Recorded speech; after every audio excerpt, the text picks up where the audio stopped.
terbaru di IDN App.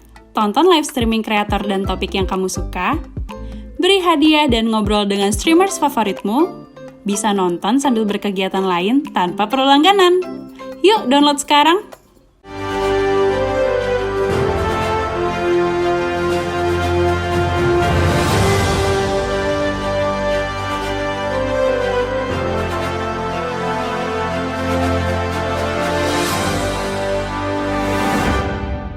Halo Sobat Milenial, kalian sedang menyaksikan program Top News by IDN Times bersama saya Lia Utasoid. Selama 30 menit ke depan kami akan menyajikan rangkuman Top News sepanjang hari ini, Senin 18 Juli 2022. Kecelakaan maut baru saja terjadi di kawasan Cibubur, Bekasi, Jawa Barat pada Senin sore. Dalam kecelakaan ini, sebuah truk diduga milik Pertamina menabrak sejumlah pengendara sepeda motor hingga memakan korban. Dalam video terekam sejumlah orang tergeletak di jalan serta sejumlah kendaraan ringsek diduga akibat tabrakan tersebut. Diketahui kecelakaan ini terjadi sekitar pukul 4 sore tadi. Akibat dari kecelakaan ini, data sementara 8 orang tewas dan beberapa lainnya mengalami luka-luka. Kepala Unit Kecelakaan Lalu Lintas Polres Metro Bekasi Kota AKP Farida membenarkan peristiwa yang terjadi di area jalan alternatif Cibubur menuju Cilengsi. Sementara Dirlantas Polda Metro Jaya Kombes Latif Usman pihaknya belum menerima laporan dan segera menindaklanjuti kecelakaan tersebut. Kita awali Top News hari ini dengan berita terbaru dari kasus polisi tembak polisi. Pagi tadi, keluarga Brigadir J membuat laporan ke Bareskrim Mabes Polri dan laporan yang dibuat adalah dugaan pembunuhan atau penganiayaan yang menyebabkan kematian orang lain. Pada pukul 9.34 pagi, keluarga Brigadir J diwakili oleh seorang pengacara yakni Kamarudin Simanjuntak yang membenarkan jika di tubuh Brigadir J ada luka tembak. Namun keluarga juga menemukan adanya luka sayatan di tubuh jenazah. Keluarga juga mendapati luka sayatan di hidung dengan 2 jahitan, luka di bibir, sayatan di leher, bahu sebelah kanan, hingga luka memar di perut. Selanjutnya mereka akan meminta autopsi ulang jasad korban dugaan pembunuhan. Untuk pembuktian luka-luka tersebut, pihak keluarga melampirkan bukti video luka-luka yang dialami Brigadir J. Bukti ini diperoleh dari keluarga dan penasihat hukum. Perbedaan keterangan polisi dalam jumpa pers juga dijadikan sebagai bukti. Pihak keluarga juga melaporkan sejumlah dugaan tindak pidana lainnya seperti hilangnya telepon genggam milik mendiang Brigadir J pasca peristiwa serta peretasan yang dialami oleh keluarga. Masih dari kasus tewasnya Brigadir J, pengacara keluarga Brigadir J menduga kliennya dihabisi atau dianiaya di tempat lain selain di rumah Kadif Propam Polri Irjen Pol Verdi Sambo. Karena pada Jumat 8 Juli pagi, Brigadir J masih melakukan komunikasi dengan keluarganya. Lalu di mana sebenarnya Brigadir J tewas? Kita simak pernyataan pengacara keluarga Brigadir J, Kamarudin Simanjuntak, berikut ini. Adapun tindak pidana ini diduga terjadi pada tanggal 8 Juli 2022 sekira atau antara pukul 10 pagi hari sampai dengan pukul 17. Lokus deliktinya adalah kemungkinan besar antara Magelang dan Jakarta. Itu alternatif pertama. Alternatif kedua, lokus deliktinya di rumah Kadif Propam Polri atau rumah dinas di Duren 3, kawasan Pancoran, Jakarta Selatan. Nah, itu, jadi alternatif pertama lokus deliktinya itu antara Magelang, Jakarta.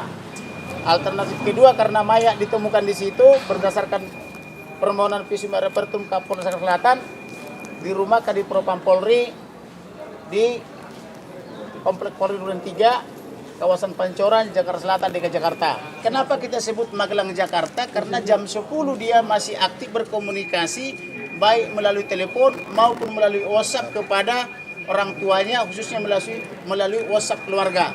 Tetapi setelah jam 10, almarhum ini minta izin mau mengawal atasannya atau komandan atau siapapun itu yang dikawal harus balik ke Jakarta dengan asumsi perjalanan 7 jam. Jadi artinya 7 jam ini jangan ada telepon-telepon dulu. Jam 10 itu berarti di Magelang? Jam 10 pagi itu di Magelang. Itu tanggal berapa? Tanggal 8 Juli 2022. Itu diketahui dari pembicaraan antara... Pembicaraan di WhatsApp grup, pembicaraan di telepon. Antara orang tua dan orang tua, ayah ibunya, kakak adiknya, di mana ayah ibu dan kakak adiknya sedang melakukan ziarah ke Sumatera Utara, tepatnya di Balige. Jadi percakapan mereka terakhir itu ada di Balige, Sumatera Utara dengan korban di Magelang. Nah, tapi setelah jam 10 dia minta izin untuk melakukan pengawalan balik ke Jakarta. Jadi perkiraan perjalanan 7 jam. Jadi tidak etis misalnya seorang ajudan mengawal pimpinan masih WhatsApp telepon. Jadi diminta 7 jam jangan diganggu dulu. Nah, setelah lewat 7 jam yaitu jam 17, maka orang tuanya atau keluarganya yang sedang berada di sana di Sumatera Utara mencoba menelepon, tidak bisa, di WhatsApp ternyata sudah terblokir. Dengan terblokirnya dan nomor-nomor mereka, baik kepada ayah ibunya, termasuk kakak adiknya, termasuk ke WhatsApp grup, maka mereka mulai gelisah. Tetapi kemudian berlanjut dengan pemblokiran dan peretasan semua handphone keluarga. Ayah ibunya handphonenya tidak bisa dipakai, kakak adiknya semua handphonenya tidak dipakai kurang lebih 1 minggu.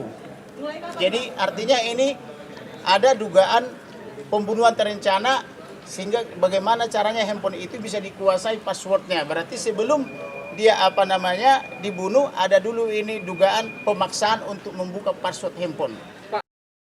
Sementara itu pihak almarhum Brigadir Nopriansyah Joshua Huta Barat atau Brigadir J hingga saat ini belum menerima bahkan melihat hasil autopsi jenazah pria yang akan berusia 28 tahun ini. Ibu, ayah, serta kakak korban tak pernah dimintai izin oleh pihak kepolisian untuk autopsi terhadap Brigadir J. Namun adik Brigadir J yang juga anggota polisi dan bertugas di Mabes Polri pernah diperintah untuk menandatangani sebuah dokumen. Adik Brigadir J tidak pernah melihat kondisi kakak kandungnya setelah menandatangani kertas atau dokumen tersebut. Sang adik mengaku hanya melihat peti mati sang kakak dan tidak bisa membukanya. Tak hanya itu, adik Brigadir J pun mendapat banyak tawaran dari berbagai pihak, termasuk tawaran untuk pindah tugas ke kota Jambi. Polisi juga disebut belum pernah memberikan hasil autopsi secara tertulis kepada keluarga Brigadir J. Alih-alih memberikan keterangan soal kematian, pihak kepolisian yang diwakili Karo Paminal hanya memberikan keterangan lisan. Kita beralih ke kasus pelecehan seksual yang dilakukan oleh anak Kiai Pesantren Jombang, terdakwa kasus yaitu Muhammad Subci Azal Sani alias Mas Beci yang sudah menjalani sidang di Pengadilan Negeri Surabaya pada Senin siang tadi. Sidang dengan agenda pembacaan dakwaan itu digelar tertutup di ruang sidang Cakra dengan Majelis Hakim Sutrisno, Titik, Budi Winarti, dan Katwanto. Mas Beci sendiri hadir secara online dari Rutan Kelas Surabaya atau Rutan Madeang. Maksud kami, Medaeng. Jaksa penuntut umum dari Kejati, Jawa Timur, Mia Amiati, membacakan dakwaan ini. Jaksa pun mendakwa Mas Beci dengan pasal berlapis, yaitu pasal 285 KUHP tentang pemerkosaan dengan maksimal ancaman 12 tahun penjara, lalu pasal 289 KUHP tentang pencabulan dengan maksimal pidana 9 tahun penjara, serta pasal 29 KUHP ayat 2 kedua dengan ancaman hukuman pidana 7 tahun junto pasal 65 ayat 1 KUHP. Jaksa pun mengikuti proses hukum yang berjalan. Hal ini pun akan dibuktikan di pengadilan yang sedang berjalan. Sidang selanjutnya akan digelar pada Senin pekan depan dan agendanya adalah pengajuan eksepsi oleh kuasa hukum terdakwa. Sementara itu, kuasa hukum Mas Beci IGD Pasek Suardika menyebut dakwaan tersebut sebagai sumir karena dari sejumlah pemberitaan disebutkan ada belasan orang santri yang menjadi korban, padahal saksi korban dalam BAP hanya ada 1. Dari Nusa Tenggara Barat, KMP Nusa Penida dilaporkan terbakar di Teluk Waru, Desa Labuan Tereng, Lombok Barat pada Sabtu kemarin. Kapal ini sebelumnya sedang melakukan proses perbaikan yang dilakukan oleh PT Dukuh Raya. Akibat peristiwa ini, 1 orang ditemukan tewas dalam kondisi terbakar. Polisi pun langsung melakukan penyelidikan atas bencana kebakaran yang berujung korban jiwa ini. Untuk pemadaman api, Polres Lombok Barat menerjunkan unit mobil water cannon Satsampapta, Polres Lombok Barat. 3 unit mobil damkar pun diturunkan untuk melakukan pemadaman. Petugas berhasil memadamkan kobaran api pada pukul 20.30 waktu Indonesia Tengah. Setelah api dinyatakan padam, selanjutnya petugas melakukan pengecekan ke dalam kapal. Polisi pun menemukan jasad seorang dalam kondisi terbakar. Dengan adanya temuan tersebut, Polres Lombok Barat langsung melakukan evakuasi. Polisi pun lakukan olah TKP dan memasang polis line dan sudah memeriksa pemeriksaan awal terhadap saksi-saksi. Kita ke Ibu Kota Jakarta, Gubernur DKI Jakarta Anies Baswedan menghampiri kawasan Duku Atas, Jakarta Pusat pada Minggu malam kemarin. Anies ingin melihat secara langsung fenomena Citayam Fashion Week yang sedang heboh di kalangan masyarakat. Kunjungan ini pun ia bagikan di akun Instagram pribadinya, yaitu @anisbaswedan. Anies pun menghampiri sejumlah titik lokasi yang sedang jadi sorotan. Terlihat Anies menggunakan kemeja putih dengan rompi biru bertuliskan Jaki, yang ditemani aparat Satpol PP yang juga bertugas di lokasi sekitar. Anies pun berbincang sedikit dengan Satpol PP yang mendampinginya. Mereka membicarakan perihal kawasan tersebut yang tengah marak jadi tempat nongkrong hingga larut malam. Anies disambut dengan antusias oleh anak muda yang semeringah atas kehadirannya. Mereka pun langsung meminta Gubernur DKI untuk bersuah foto. Kunjungan dimulai dengan kawasan Taman Duku Atas hingga terowongan Kendal dengan berjalan kaki. Anies selalu diikuti oleh muda-mudi yang sedang nongkrong di sana. Mereka selalu bersuah foto setiap ada kesempatan. Sobat milenial, jangan kemana-mana, Top News akan kembali dengan informasi terkait pelaksanaan ibadah haji Indonesia tahun 2022.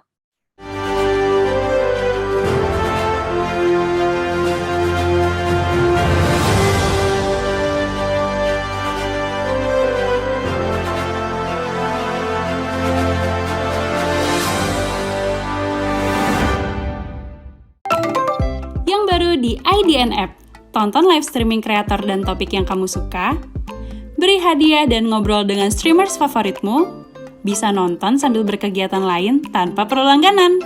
Yuk download sekarang!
Di IDN App, tonton live streaming kreator dan topik yang kamu suka, beri hadiah dan ngobrol dengan streamers favoritmu, bisa nonton sambil berkegiatan lain tanpa perlu langganan. Yuk download sekarang!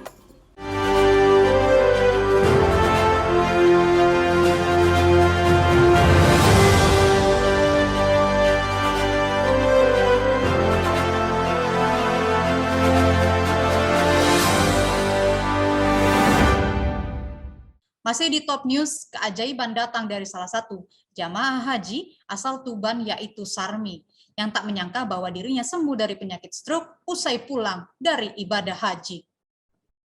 Jamaah haji asal Kecamatan Rengel, Kabupaten Tuban berusia 58 tahun ini tak mengira bahwa dirinya akan sembuh dari penyakit stroke yang dideritanya selama ini.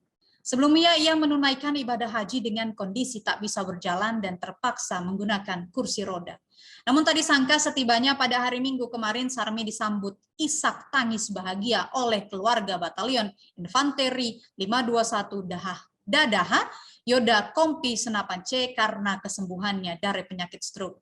Sarmi pun tak kuasa meneteskan air mata dan tak henti-hentinya mengucapkan kalimat syukur karena telah disembuhkan penyakitnya yang ia derita selama ini. Sebelumnya Sarmi menunaikan ibadah haji bersama sang suami yakni Teguh yang telah mendaftar sejak 11 tahun yang lalu. Kita beralih ke berita selanjutnya masih terkait pelaksanaan ibadah haji Indonesia. Saat jumpa pers yang tadi, Kementerian Agama meminta untuk seluruh jamaah dapat memperhatikan larangan bepergian selain di kota perhajian. Berikut kita simak pernyataan PLH Kepala Biro HDI Kementerian Agama, Wawan Junaidi, seperti disiarkan dari akun YouTube Kemenak RI. Warahmatullahi wabarakatuh. Puji syukur marilah selalu kita panjatkan kehadirat Allah Subhanahu wa taala. Semoga limpahan rahmat-Nya selalu Allah berikan kepada kita semua sehingga kita selalu diberikan kekuatan dan kesehatan dalam melayani dhuyufur rahman, para tamu Allah. Amin amin ya rabbal alamin. Para tamu Allah, keluarga jemaah haji dan masyarakat Indonesia yang dimuliakan Allah taala. Hari ini kita telah memasuki hari ke-45 operasional penyelenggaraan ibadah haji tahun 1443 Hijriah 2022. Hari ini, Senin, tanggal 18 Juli 2022, merupakan hari ketiga masa kepulangan jemaah haji Indonesia yang masuk dalam kelompok terbang gelombang pertama. Jumlah jemaah haji reguler yang telah tiba di tanah air sebanyak 8.337 orang dan jemaah haji khusus sebanyak 1.536 orang.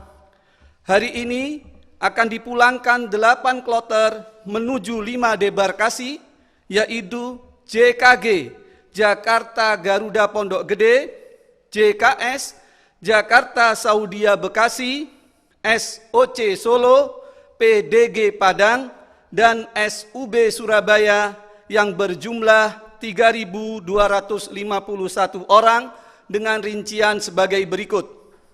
JKG 2 kloter dengan jumlah jemaah dan petugas 786 orang. JKS 2 kloter dengan jumlah jemaah dan petugas sebanyak 818 orang. SOC 1 kloter dengan jumlah jemaah dan petugas sebanyak 360 orang, PDG 1 kloter dengan jumlah jemaah dan petugas sebanyak 392 orang, dan SUB 2 kloter dengan jumlah jemaah dan petugas sebanyak 895 orang. Kondisi cuaca di Makkah Al-Mukarramah dan sekitarnya saat ini dilaporkan rata-rata suhu tertinggi 38 derajat Celcius dan di Madinah Al-Munawwarah 41 derajat Celcius. Kami tetap menghimbau kepada jemaah haji Indonesia jangan menunggu haus untuk minum. Tetap selalu memakai masker ketika berkumpul di dalam ruangan, baik ketika di hotel, di Masjidil Haram maupun ketika di Masjid Nabawi. Kembali kami sampaikan, saat ini kondisi Masjidil Haram setiap harinya masih cukup penuh dan dibadati oleh jemaah yang sedang menyelesaikan rukun tawaf ifadah dan ibadah lainnya. Oleh karena itu, apabila masih ada sebagian jemaah yang akan menunaikan tawaf ifadah dan sa'i, hendaknya menyesuaikan dengan cara mencari waktu yang tidak terlalu padat. Sedangkan di Masjid Nabawi kondisinya belum begitu padat. Namun tetap kami himbau agar jemaah tetap mengutamakan kesehatan dan selalu menjaga protokol kesehatan.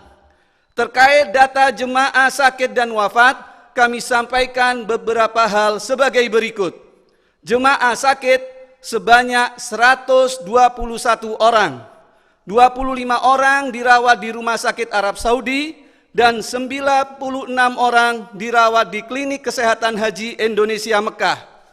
Jemaah wafat bertambah 3 orang atas nama Nur Kharija Muhammad Yunus, jenis kelamin perempuan, usia 64 tahun, nomor paspor C6714905, kloter BTJ 05, asal embarkasi Aceh. Sungkono Samian Ngasijan, jenis kelamin laki-laki, usia 59 tahun, nomor paspor C6437588 kloter SOC 08 asal embarkasi Solo, dan Sahinuna Abdul Wahid jenis kelamin perempuan usia 63 tahun nomor paspor C8484557 kloter JKG 04 asal embarkasi Jakarta Garuda Pondok Gede, sehingga jumlah jemaah wafat sampai hari ini sebanyak 59 orang. Ibu bapak saudara sekalian yang kami hormati, pada kesempatan ini kembali kami sampaikan larangan bepergian selain di kota perhajian sebagai berikut. Sesuai ketentuan pemerintah Kerajaan Arab Saudi bahwa kota perhajian adalah dua kota suci, yaitu Makkah Al-Mukarramah dan Madinah Al-Munawwarah. Jeddah, Tan'im, Madain Saleh, dan kota-kota lain bukan merupakan kota perhajian, sehingga seluruh jemaah tidak diperbolehkan untuk bepergian ke kota-kota tersebut dengan alasan apapun selama pelaksanaan ibadah haji berlangsung. Meninggalkan kota perhajian hanya diperbolehkan untuk proses datang dan kembali ke negara asal jemaah dengan jadwal yang telah ditentukan. Bepergian selain ke kota-kota perhajian dapat merugikan jemaah, seperti apabila sakit, kecelakaan, atau hal-hal lain yang tidak diinginkan. Oleh karena itu, pemerintah Indonesia menghimbau kepada seluruh jemaah haji Indonesia untuk tidak bepergian dengan alasan apapun keluar kota perhajian sebagaimana yang telah disebutkan. Kepada keluarga jemaah agar dapat ikut mengingatkan keluarga dan kerabatnya yang sedang berhaji untuk mematuhi ketentuan tersebut. Mari kita doakan agar jemaah haji Indonesia mendapatkan predikat hajjam mabrura wa sa'yam mashkura wa dzamban maghfura. Amin ya rabbal alamin. Demikian yang dapat kami sampaikan. Mari tetap bahu-membahu bersama pemerintah Indonesia dalam memberikan pembinaan, pelayanan, dan pelindungan terbaik kepada jemaah haji Indonesia. Semoga penyelenggaraan haji tahun ini tetap dapat berjalan dengan lancar dan seluruh jemaah dapat dipulangkan ke tanah air dengan selamat dan aman. Haji Indonesia mabrur, sehat, barakah. Wassalamualaikum warahmatullahi wabarakatuh. Sobat milenial, jangan kemana-mana. Top News akan kembali dengan informasi Timnas Basket Indonesia yang akan menghadapi Timnas Cina di FIBA Asia Cup 2022.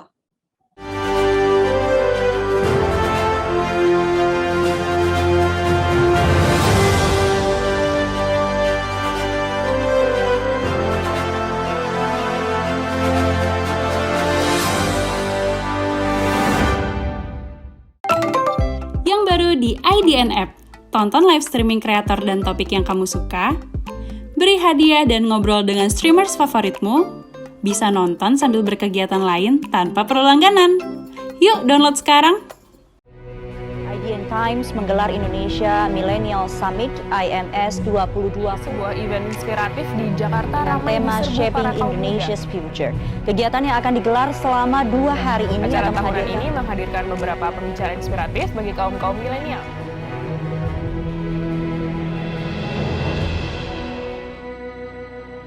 Siang 2020 resmi dibuka.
100 boleh angkat tangan.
Yang baru di IDN App, tonton live streaming kreator dan topik yang kamu suka, beri hadiah dan ngobrol dengan streamers favoritmu, bisa nonton sambil berkegiatan lain tanpa perlu langganan.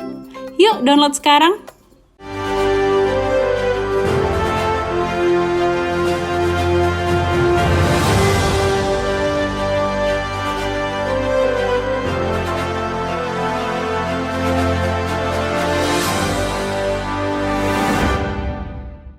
Kembali ke top news, Presiden Joko Widodo menerima delegasi Dana Moneter Internasional di Istana Presiden Bogor pada Minggu kemarin.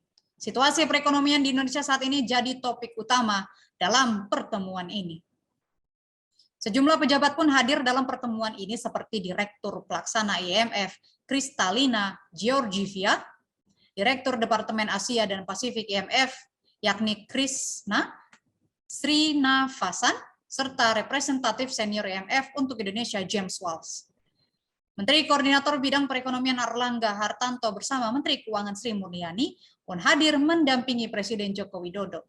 Ekonomi Indonesia saat ini dianggap relatif sedang baik dengan potensi resesi lebih kecil jika dibandingkan dengan negara lain, yaitu sekitar 3%. IMF pun menilai perekonomian Indonesia dalam kondisi baik dari segi kinerja ekonomi, pertumbuhan, sisi neraca pembayaran yang mengalami surplus perdagangan selama 26 bulan berturut-turut, serta inflasi yang berada di bawah 5%. Tak hanya itu, Direktur Pelaksana IMF pun mengapresiasi pemerintah Indonesia atas penanganan pandemi COVID-19. Pemerintah juga berharap IMF akan terus mendukung dan memberikan narasi sportif, maksud kami positif, terhadap perekonomian Indonesia, terutama dalam menghadapi krisis global. Dari gelaran FIBA Asia Cup 2022, Indonesia akan berhadapan dengan Cina dalam laga play-off. Keduanya sedang memperebutkan tiket perempat final. Manajer Timnas Basket Indonesia Jeremy Santoso meminta skuad Merah Putih dapat memaksimalkan kemampuan saat menghadapi Cina dalam play-off FIBA Asia Cup yang saat ini tengah berlangsung. Ia juga menegaskan dalam pertimbangan kali ini yang menjadi penting merupakan mental yang harus terbentuk dengan baik agar dapat meraih kemenangan. Selain itu, pelatih Indonesia Milos Pejic juga menekankan dalam laga kali ini seluruh pemain harus memiliki mental yang kuat serta bermain secara lepas dengan kemampuan yang dimiliki. Nantinya apabila mereka memenangkan pertandingan yang digelar di Istora Senayan tersebut akan bersuat dengan Lebanon. Terlebih dalam pertandingan kali ini akan memperebutkan menuju perempat final sekaligus mengantongi tiket ke putaran final pada Piala Dunia Basket 2022. Informasi tadi menutup perjumpaan kita pada hari ini Sobat Milenial. Terima kasih sudah menyaksikan Top News. Ikuti terus perkembangan berita-berita terbaru hanya di IDN Times. Saksikan terus Top News by IDN Times setiap Senin hingga Jumat pukul 18.30 waktu Indonesia bagian Barat. Dan jangan lupa untuk mendownload IDN App. Saya Liauta Soid bersama tim yang bertugas mengucapkan terima kasih. Terus patuhi protokol kesehatan dan sampai jumpa.